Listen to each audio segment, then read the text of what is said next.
এক শ্রেণীর মানুষ আছে তাহাজ্জুদের নামাজও ছাড়ে না, ফজরের নামাজও ছাড়ে না, শীতের রাতে কষ্ট করে নামাজগুলো ঠিক মতো আদায় করে।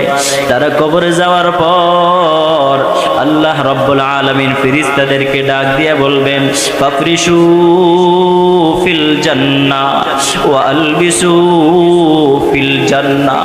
ও ফেরেশতারা, আমার এই বান্দা, আমার এই বান্দি দুনিয়ার জমিনে থেকে আমার বিধানগুলো ঠিক মতো পালন করলো রে। শীতের রাতে ফজরের সময় সব মানুষ যখন ঘুমায়া ছিল, মসজিদের আজান শুইনা নিজের ল্যাপ কম্বলটাকে সরাইয়া দিয়া আমি মালিকের ডাকে সাড়া দেওয়ার জন্য ঠান্ডা পানি দিয়া উজু করলো।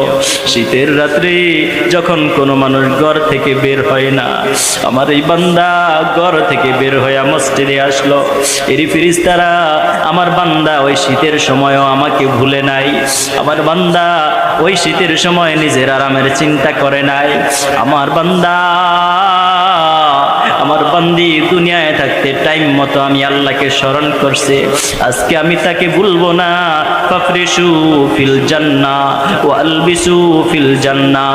যাও যাও যাও, আমার বান্দা বান্দির জন্য জান্নাতের বিছানা বিছায়া দাও। সুবহানাল্লাহ। হাদিসের কিতাবের মধ্যে পাওয়া যায়, নেককার বান্দা বান্দিকে আল্লাহ তাআলা জান্নাতের বিছানা বিছায়া দিবেন। এই বান্দা বান্দিগুলো ঘুমায়া যাবে, কিয়ামত পর্যন্ত এরা ঘুমায়া থাকবে। হযরতে ইসরাফিল আলাইহিস সালাম যখন সিংহায় ফুৎকার দিবেন, এরা ডাক দিয়ে বলবে, কে আমাদের ঘুম ভাঙলো, কে আমাদেরকে ঘুম থেকে জাগায়া দিল, কিছুক্ষণ আগেই তো মাত্র ঘুমাইলাম। অথচ হাদিসের কিতাবের মধ্যে পাওয়া যায়, সর্বশেষ যেই ব্যক্তি ইন্তেকাল করবে, ওই ব্যক্তিও কমসে কম 40,000 বছর কবরের মধ্যে থাকবে। সুবহানাল্লাহ।